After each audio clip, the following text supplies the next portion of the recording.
El manejo clínico de los adelgazamientos corneales periféricos suponen siempre un reto diagnóstico y terapéutico.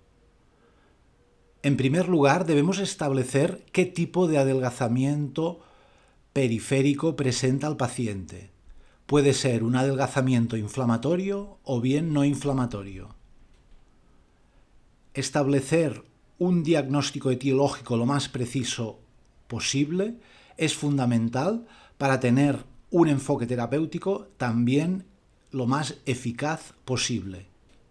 Para ello debemos de realizar una historia clínica y valorar antecedentes del paciente y realizar las exploraciones complementarias correctas. ¿Por qué la córnea periférica es más susceptible a adelgazarse respecto a la parte central de la córnea? En primer lugar, debido a la cercanía de esta córnea periférica de las arcadas vasculares y linfáticas del limbo corneal.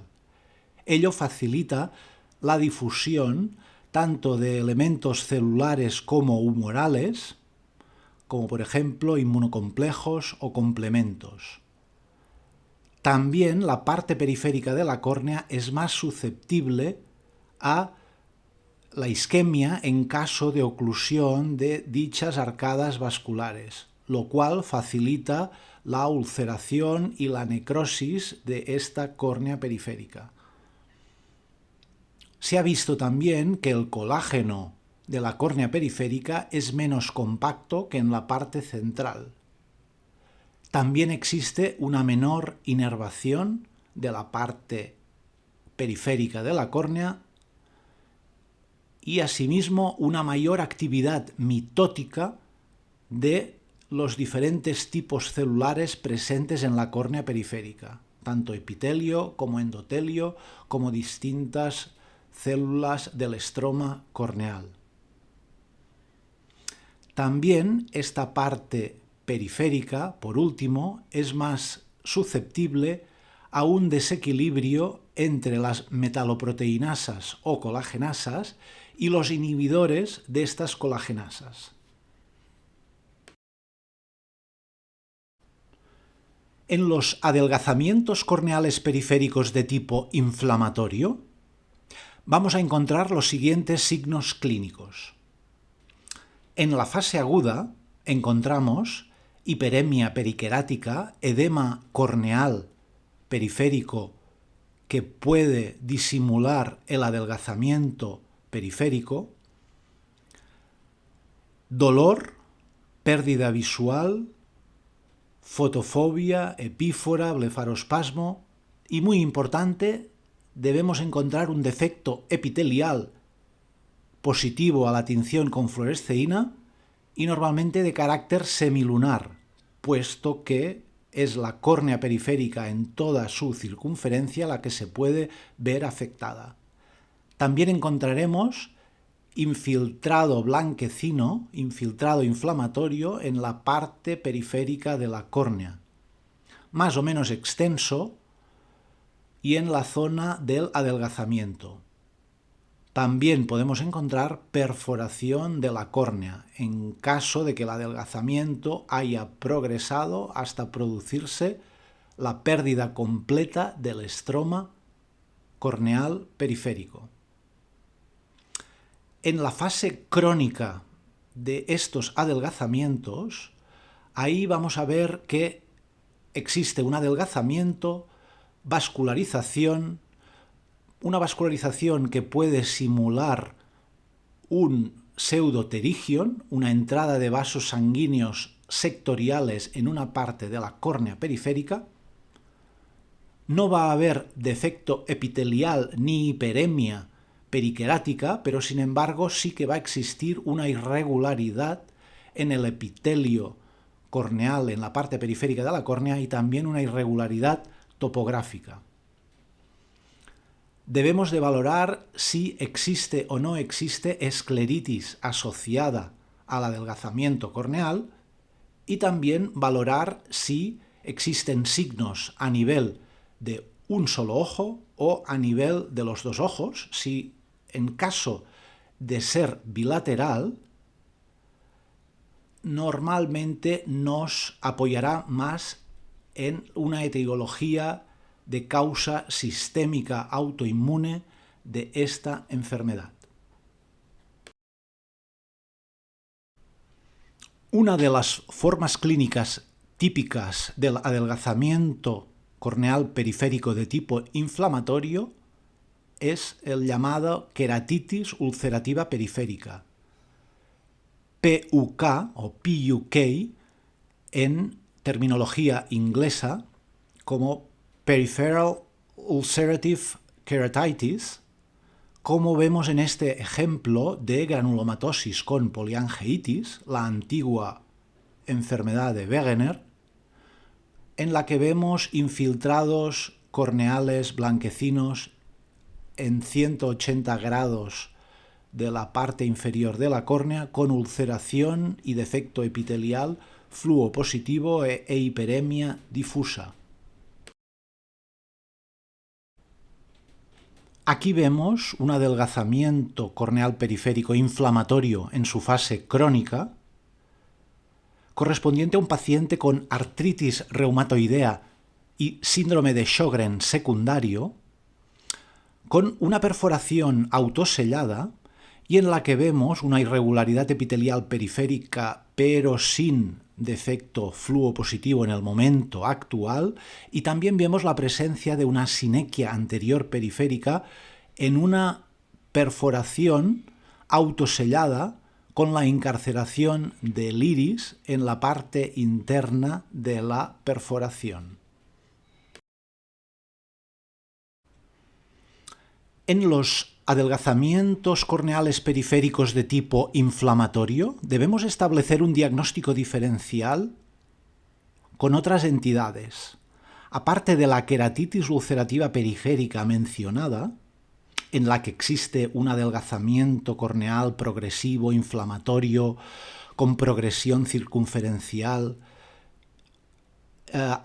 pudiendo afectar incluso la esclera provocando escleritis, que normalmente se asocia a enfermedades sistémicas, y en que la afectación periférica se extiende desde el limbo hasta la parte más central de la ulceración, y que tiene una mala respuesta al tratamiento tópico y debe siempre asociarse a un tratamiento sistémico, debemos también hacer un diagnóstico diferencial con la úlcera de Muren, en que solo se diferencia de la queratitis ulcerativa periférica por el hecho de no estar asociado a una enfermedad autoinmune sistémica conocida, en que no va asociado a escleritis y que puede presentar en algunas formas clínicas un mayor grado de dolor y que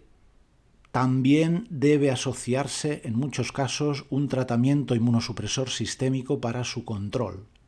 Luego existen otras entidades clínicas como la queratitis marginal, que es una forma benigna de infiltrados periféricos blanquecinos inflamatorios, no asociados a enfermedades sistémicas, sí asociados a una reacción de hipersensibilidad a antígenos de Staphylococcus aureus en pacientes con historia de blefaroconjuntivitis, y que normalmente existe una parte de zona respetada entre el infiltrado periférico y el limbo córneo escleral, y que normalmente responde bien a los corticoides tópicos.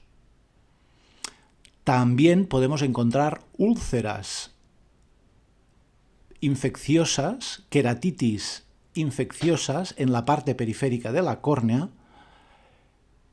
no asociadas a enfermedades sistémicas, en que también normalmente existe una zona de claridad respetada de córnea periférica entre la queratitis infecciosa y el limbo corneoescleral.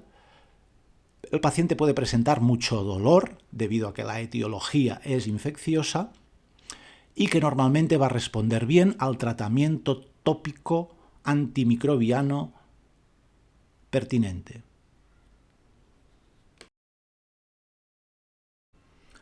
En la patogenia del adelgazamiento periférico e inflamatorio, y en concreto la queratitis ulcerativa periférica y la úlcera de Muren, influyen una serie de factores. En primer lugar, factores genéticos predisponentes, como determinados tipos de antígeno de histocompatibilidad, HLA. Después, acostumbra existir un factor ambiental desencadenante, como una infección, un traumatismo. Factores sistémicos, como la presencia de autoantígenos, como el factor reumatoide o factor anticitoplasma de neutrófilo, y factores locales de la córnea periférica como factores vasculares, tipo isquémico, tipo trombóticos en estas áreas vasculares.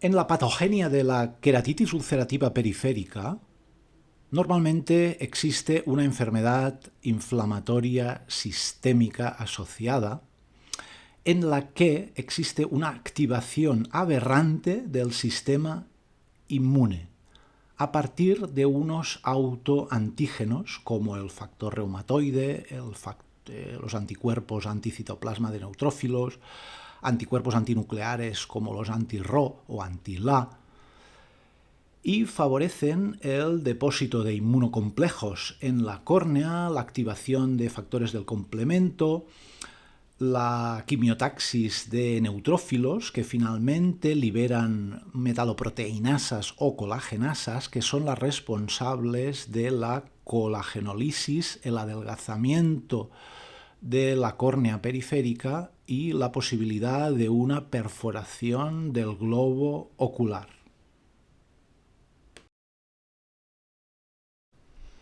¿Cuáles son las enfermedades sistémicas asociadas a la queratitis ulcerativa periférica?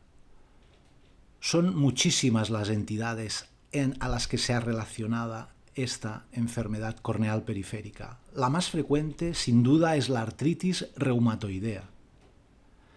En ella, la queratitis ulcerativa periférica suele ser una manifestación tardía de la enfermedad, en fases avanzadas de la misma. Sin embargo, en la granulomatosis con poliangeitis, la antiguamente conocida como enfermedad de Wegener, la queratitis ulcerativa periférica puede ser una manifestación inicial de la enfermedad, incluso antes de su diagnóstico. En la policondritis recidivante, normalmente la queratitis ulcerativa periférica va asociada a una escleritis de tipo autoinmune. Otras enfermedades de tipo autoinmune o del colágeno asociadas a la queratitis ulcerativa periférica son el lupus eritematoso sistémico, la granulomatosis eosinofílica con poliangeitis, la antiguamente conocida como enfermedad de Schurk-Strauss, y enfermedades a las que normalmente no asociaríamos la presencia de queratitis ulcerativa periférica como enfermedad inflamatoria intestinal tipo enfermedad de Crohn o incluso la misma enfermedad de arteritis de Horton, que normalmente va asociada a una neuropatía óptica isquémica, pueden relacionarse con queratitis ulcerativas periféricas. La queratitis ulcerativa periférica tiene unos factores pronósticos que hacen que sea más o menos benigna esta enfermedad. En primer lugar, en cuanto vemos que hay una escleritis asociada a la queratitis ulcerativa periférica, este paciente va a tener un peor pronóstico, tanto ocular como sistémico. En segundo lugar, la presencia de perforación corneal.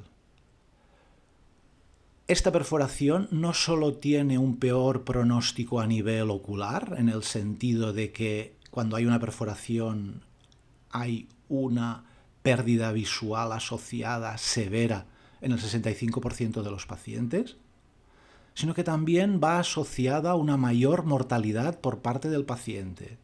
De hecho, en caso de que exista una perforación unilateral, se ha asociado un 24% de mortalidad, mientras que cuando la perforación es bilateral existe incluso un 50% de mortalidad en poco tiempo. Por último, la enfermedad de base que provoca la queratitis ulcerativa periférica también es un factor pronóstico en sí.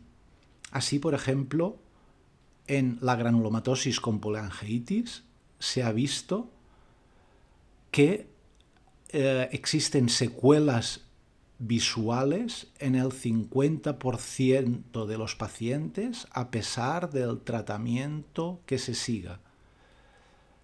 Y a nivel de mortalidad, estos pacientes tienen un 40% de mortalidad a los 10 años si no se asocia a un tratamiento sistémico adecuado. Normalmente la causa de mortalidad más frecuente es el infarto agudo de miocardio. Esta mortalidad del 40% a los 10 años se reduce a solo 8% a los 10 años en caso de que la enfermedad se trate con fármacos inmunosupresores sistémicos como la ciclofosfamida, a pesar de los efectos secundarios del fármaco en sí.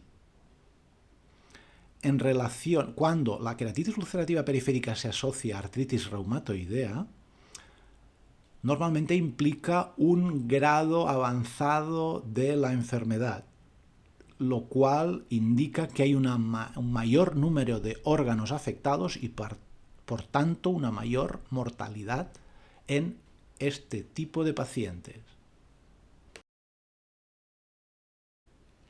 Los signos clínicos de la queratitis ulcerativa periférica son, propiamente dicho, unas úlceras semilunares en la parte periférica de la córnea. Existe también una limbitis, escleritis o episcleritis asociada en muchos casos. El adelgazamiento progresivo de la parte periférica de la córnea puede conllevar a la presencia de un descematocele e incluso una perforación corneal con herniación del iris asociada. Y también, en caso de una progresión periférica circunferencial del adelgazamiento corneal periférico, encontramos el signo clínico de la córnea en lente de contacto.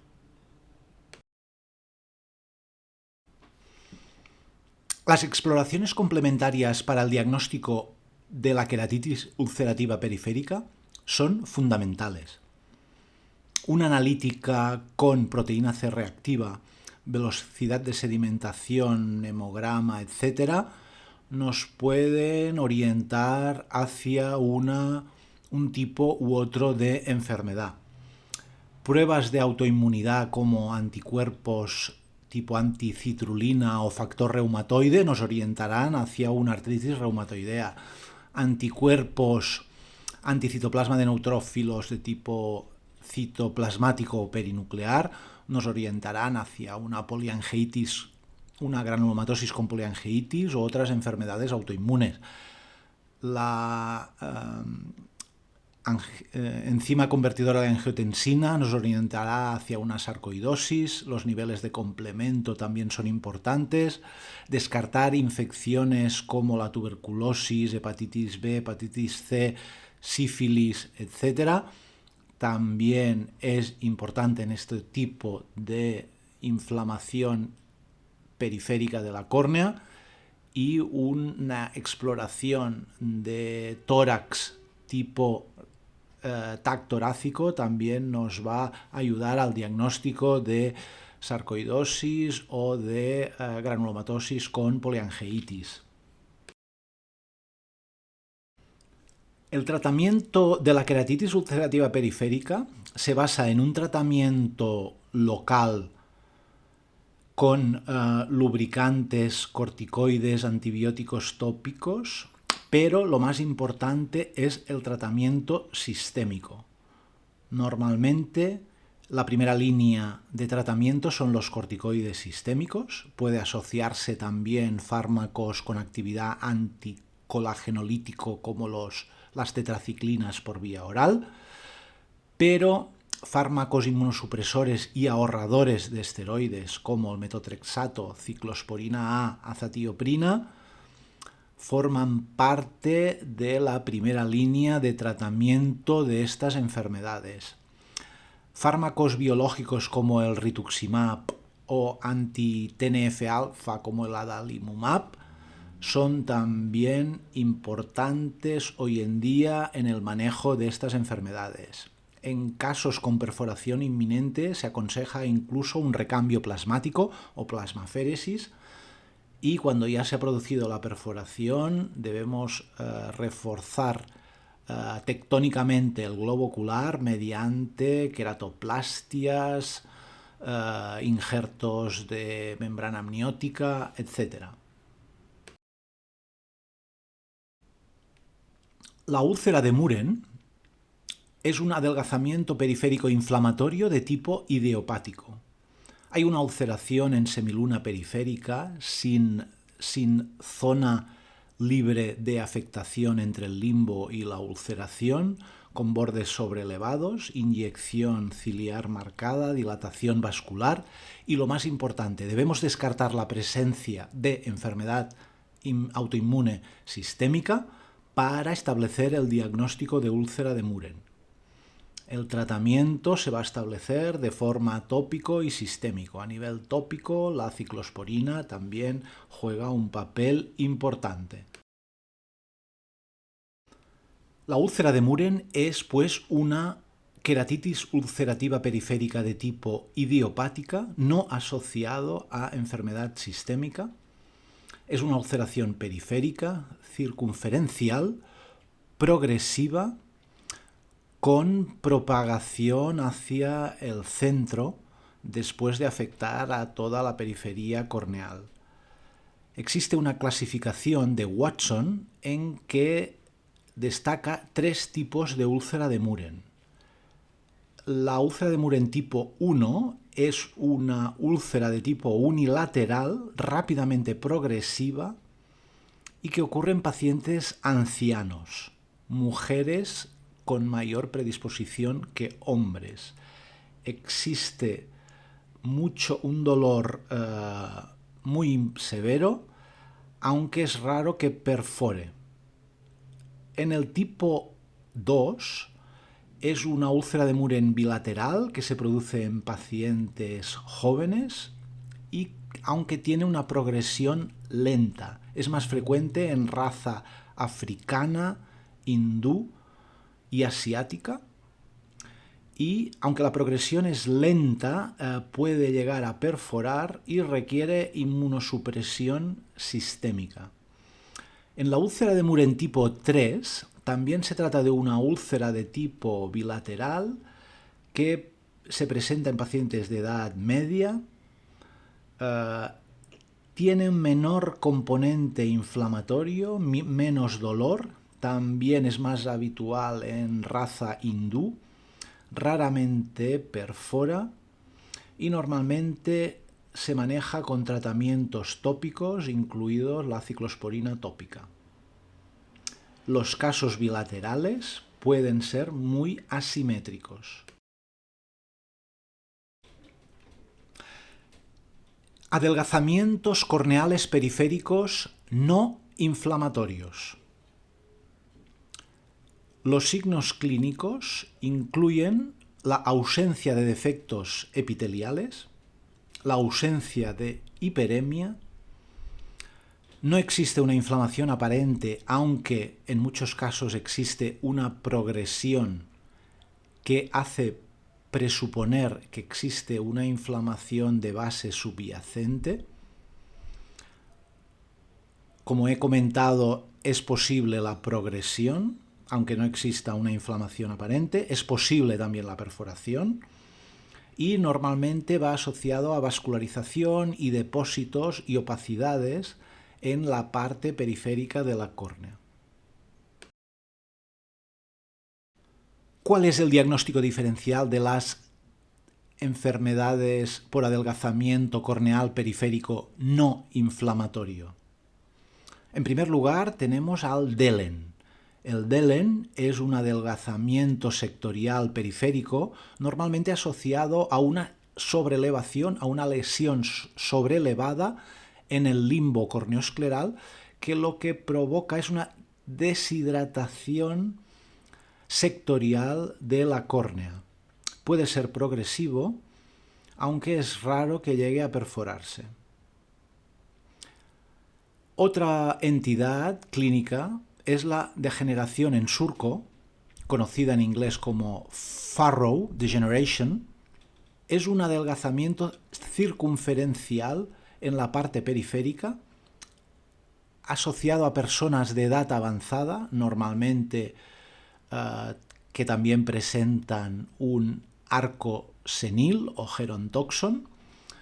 Puede ser progresivo, aunque raramente ha perforado y normalmente no existe vascularización ni signos de inflamación. Otra entidad es la degeneración marginal pelúcida. Se trata de una patología ectásica de la córnea periférica en que existe un adelgazamiento no inflamatorio de la parte periférica de la córnea, normalmente a nivel inferior. Puede ser progresivo. No hay vascularización, no hay opacificaciones ni depósitos lipídicas. Otra entidad es la degeneración marginal de Terrien, en que también hay un adelgazamiento corneal periférico, normalmente de inicio superior, aunque puede extenderse por toda la circunferencia de la córnea. Va asociado a neovascularización y depósitos lipídicos en la parte adelgazada. El diagnóstico diferencial de las diferentes entidades clínicas que provocan adelgazamientos corneales periféricos no inflamatorios puede ser complejo. También, en primer lugar, hay que diferenciarlos de adelgazamientos de causa inflamatorio, pero que están en su fase crónica. En estos casos, aunque sean de causa inflamatoria, en su fase crónica pueden estar completamente epitelizados y sin signos inflamatorios. En este caso, la tomografía de coherencia óptica OCT de alta resolución nos puede indicar algunos signos que pueden orientarnos a si la etiología es inflamatoria o no inflamatoria. Normalmente, en los adelgazamientos de tipo inflamatorio existe una banda hiperreflectiva en el estroma anterior de la zona adelgazada. Sin embargo, en los adelgazamientos no inflamatorios, la reflectividad de la señal de OCT es más homogénea, tal como nos indica el trabajo publicado por el equipo del Bascom Palmer de Miami.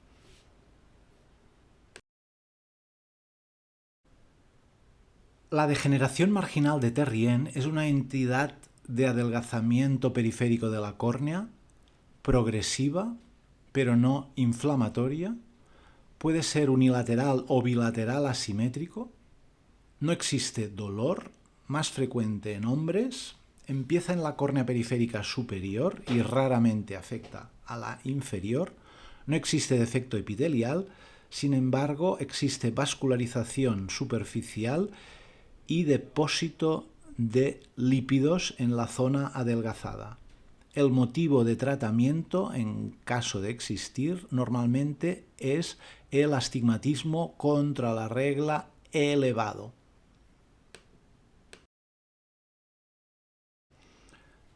Los signos clínicos de la degeneración marginal de Terrien son la formación de un surco en la córnea periférica sin defecto epitelial, fluo negativo, lentamente progresivo. Existe vascularización superficial y depósito de lípidos. El epitelio siempre está íntegro y existe un astigmatismo elevado contra la regla. En la degeneración marginal de Terrien existen distintos grados de progresión de la enfermedad. Así, se describen diferentes estadios en función de el grosor más fino detectado. Así, en un estadio 1 existen solamente opacidades blanco-grisáceas en la córnea superior, pero con una paquimetría de más de 560 micras. En un estadio 2 se delimita más marcadamente el surco periférico, depósitos lipídicos y una paquimetría periférica entre 410 y 560 micras. En el estadio 3, el adelgazamiento ya ha pasado a ser inferior a 410 micras, pero superior a 240 micras. En el estadio 4 existe una clara ectasia periférica y una paquimetría mínima de más de 130 micras, mientras que en el estadio 5 ya existe un adelgazamiento inferior a 130 micras. Se considera que la patología ha llegado a su estadio 6 cuando existe una perforación corneal asociada. El tratamiento de la degeneración marginal de Terrien consiste en primer lugar en tratar el aspecto refractivo óptico para mejorar su agudeza visual, y ello lo conseguimos mediante la adaptación de lentes de contacto de tipo escleral. Si la agudeza visual está poco afectada, podemos simplemente hacer una observación del paciente y podemos prescribir lubricantes o corticoides suaves tópicos, y en casos de alto astigmatismo o incluso de perforación necesitaremos un manejo quirúrgico del paciente.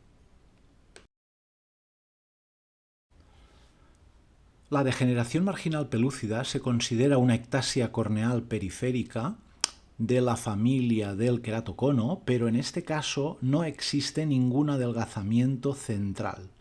Por tanto, los índices topográficos que son válidos para el queratocono no nos sirven y pueden salir anormalmente no alterados en la degeneración marginal pelúcida. A diferencia de la degeneración marginal de Terrien, en la pelúcida no existe ni vascularización, ni depósitos lipídicos, ni opacidades en la córnea periférica.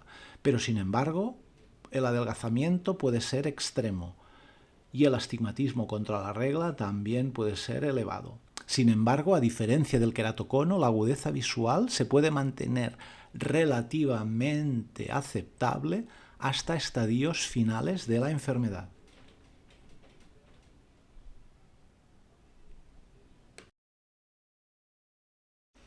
El manejo quirúrgico de los adelgazamientos corneales periféricos y las perforaciones en caso de producirse es similar independientemente de la causa de la enfermedad, incluso de si es inflamatoria o no inflamatoria. En los casos inflamatorios es más importante controlar el aspecto sistémico y crear una inmunosupresión sistémica para que no existan recidivas y para que no progrese la colagenolisis en los márgenes de la reparación quirúrgica, pero en general el procedimiento terapéutico quirúrgico será el mismo, desde aplicar tan solo parches de cianoacrilato como aplicar parches de membrana amniótica, o bien ya pasar a realizar parches mediante córnea de donante, córnea halogénica.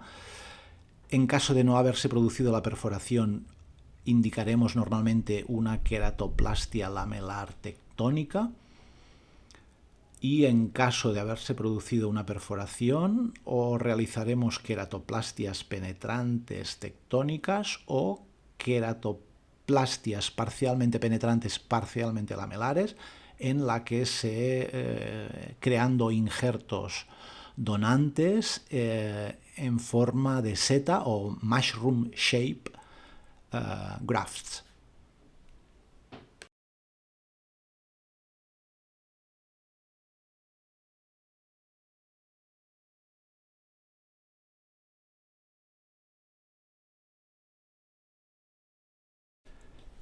Siempre supone un reto el manejo quirúrgico de estos adelgazamientos corneales periféricos, puesto que las trepanaciones lamelares o penetrantes deben realizarse de forma manual y artesanal, según el grado de extensión de las zonas adelgazadas.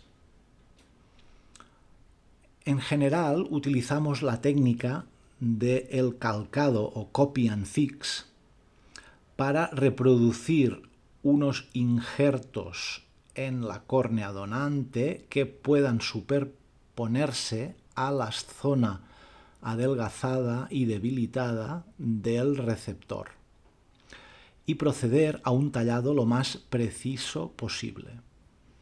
Normalmente son necesarios trépanos de gran diámetro. El láser de femtosegundos puede ayudar en el diseño de estos tallados, pero tiene una gran limitación, y es que a día de hoy el láser de femtosegundos no corta suficientemente bien en las zonas opacas y es totalmente ineficaz para cortar zonas esclerales que no son transparentes.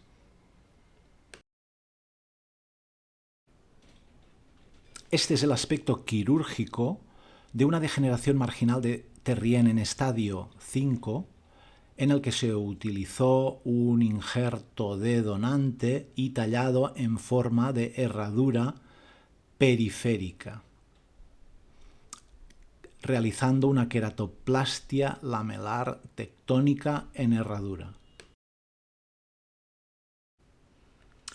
Conclusiones sobre el adelgazamiento corneal periférico.